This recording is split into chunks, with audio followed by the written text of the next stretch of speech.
Hello everyone, this is a presentation on our final project, Personal Finance Budget Analyzer. The objective of this project is to create a personal finance budget analyzer that simplifies expense tracking and budgeting. The program helps users set budgets, assign budgets to predefined categories such as food, rent, entertainment, and transport, track expenses, record monthly expenses and categorize them, analyze spending patterns, view spending summaries, trends, and averages by category and month, visualize data, generate bar charts to compare spending versus budget for better financial insights. This project provides a practical and user-friendly tool for managing personal finances, helping the user take control of their finances and make informed financial decisions.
The program has a total of 209 lines of code and 9 functions, not including the main function. The program also includes all core concepts, such as libraries, conditional statements, loops, lists, dictionaries, and string manipulation. We feel that we deserve a 10 out of 10 for the completeness segment of the grading system because we have used all of the core concepts. We utilize two external Python libraries, Pandas and Matplotlib. These libraries were not covered in our lectures, satisfying the requirement to use additional libraries effectively. We use Pandas to handle and manipulate expense data efficiently. For example, we use Pandas to group expenses by categories and months, calculate total and averages, and display spending summaries. Here is an example of Pandas usage in our code, and here is another example. We use Matplotlib to create bar charts that visually compare spending against the budget, making the data easy to interpret. Here is an example of Matplotlib usage. Now onto the code structure. We have a total of 9 functions in our code, which are initialize budget, set budget, add expense, view spending summaries, check budget status, calculate monthly trends, calculate total spending by category, calculate average monthly spending, and visualize spending. Now onto the conditional statements. The project uses conditional statements when determining if the user wants to reuse the last entered month. Now onto the loops. Here's an example of loops usage in our code. The loops used in this function iterates through the category map dictionary to prompt the user to input an initial budget for each category. The outer loop ensures every category in the category map gets a budget. The inner while loop validates the user input to ensure it is a valid numeric value. If the input is invalid, the loop retires until valid input is provided. Another example of loops used in the code is the one on the right side, which is used multiple times in the project. It is used to display menus for categories, used in multiple menu options like add expense and set budget. It is also used for expense row search in add expense function. We have also used list in our code. This list defines the structure of the data frame. Now onto the dictionaries. This dictionary provides a convenient way for the user to select a category by entering a number. The keys 1, 2, 3, and 4 are numeric options, and the values food, rent, entertainment, and transport are category names. Used in functions like initialize budget, add expense, and set budget to interpret the user's selection. Here is another example of dictionary used. We have used string manipulation in our project. Months.lower converts the user input, such as the capital letter S into the lowercase s for case-sensitive comparisons. Last month split splits the stored last month string into formatted as the year and the month into the year and month components, and the f strings formats the year and month as strings with leading zeros. Now onto the inputs of this program. The first input is asking the user to enter a budget amounts for each category, and this is how it looks like in the program. The second input is to ask the user to choose options between number 1 and 9, such as adding expenses, viewing summaries, and visualizing spending, and this is how it looks like. If the user chooses option 1, the program will ask the user to input 3 more information, which is asking the user to enter a specific month or use shortcut, which is the letter S. Then it will ask the user to select a category by entering a number, and finally asking the user to input the amount spent. All of these are used in the add expense function, and this is how it looks like in the program. The sixth one is to set or to update the budget, and this input will show up when the user chooses option 5 in the previous input. Now onto the output of this program. This output would be shown when the user inputs the number 2 in the previous option.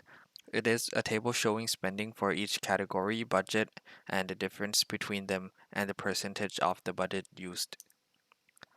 And this message will be displayed if the user inputs option 3. If the user chooses option 4, a table of spending summary by category will be shown, as well as a bar chart of spending versus budget. If the user chooses number 5, this message will be displayed, which is an explanation of the budget being updated or set to a new value. By choosing option number 6, a table of monthly spending trends will be shown, which is a summary of spending grouped by month and category. By choosing option 7, a table of total spendings of all months by each category will be shown. And by choosing option 8, The average monthly spending by category table will be shown. And finally, the last output that could be shown in this program is the error and status message, which provides guidance and feedback, such as invalid input warnings or confirmation messages for added expenses. Output would be shown when the user enters an invalid input, and this is an example output of it. Okay, so for the difficulty, we think that we deserve a 4 out of 5 points because our project is a moderate difficulty, and we'll be explaining why. So analytical features. The project incorporates analytical features such as first one in the red, we summarize expenses by month and category using pandas grouping and aggregation functionalities. Two, we also have calculate the difference between spending and budget for each category. We also have data visualization. The bar charts created with Matplotlib make this project more engaging and user-friendly. The user can instantly see how their spending compares to the budget for each category, which is a valuable feature for real-world applications. User-friendly options. We implemented the convenient input options like inputting an S to reuse the same month, and these features make the program intuitive and practical for repeated use. So the user doesn't need to input the same date over and over again. And input validations ensure the user doesn't crash the program with invalid inputs. So the scoring, while the project does not include advanced topics like machine learning, it effectively bridges beginner and intermediate programming with these analytical and visual features. Therefore, it qualifies as a moderate difficulty project. I think we should earn a 4 to 5 in this category.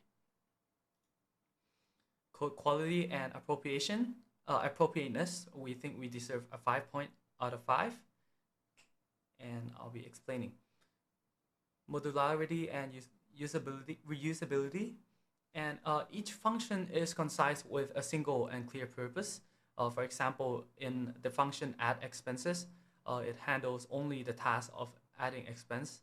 And while the view spending summary functions focus on displaying summaries, this make the code easy to maintain and extend. Input validation. We've incorporated multiple validations for category selections. User must choose a valid options from the predefined list so that it ensures that the user select a valid category number, preventing the unexpected error. For example, here in the add expense function. Data handling with pandas. Using pandas ensures efficient and scalable data processing. For example, grouping data by category or month in a sheet with simple and efficient pandas operations like group by, adding new rows for the data frame by updating existing ones is handled dynamically, which is both memory efficient and practical. Visual clarity. The visual output bar chart is clean and easy to interpret with appropriate labels, titles, and legends. This enhances user experience and communicates insight efficiently. Readability and maintainability. So the code is formatted neatly with descriptive variable and function names. The structure and logic are self-explanatory, making it easy for others to read and understandable, as here is our main function you can see.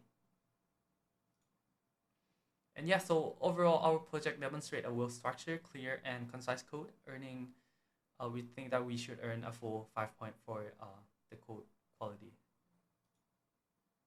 Yeah, in summary, our project meets all the rubric criteria for completeness.